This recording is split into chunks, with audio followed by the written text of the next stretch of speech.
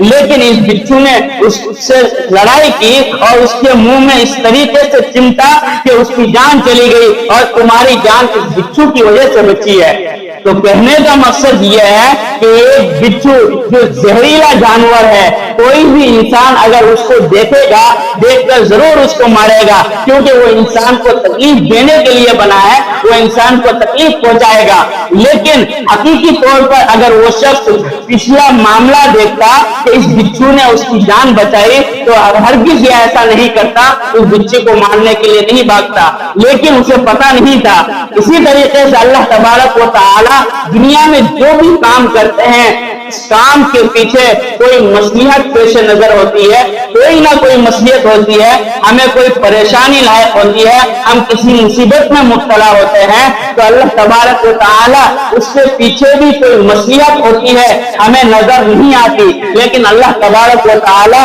اپنے نیک بندے کو وہ مصلحت بہت مرتبہ ظاہر کر دیتے ہیں، جیسا کہ یہاں پر ایک بزرگ نے اس بچھو کے ذریعے اللہ تبارک و تعالیٰ کی مصلحت کا پتہ لگایا کہ ایک زہریلا جانور خود ایک انسان کی جان بچانے کے لیے اتنی دور سے سفر کر کے آیا ہے، لیکن جو انسان سو رہا تھا اسے معلوم بھی نہیں چلا کہ یہ جانور کیوں آیا ہے۔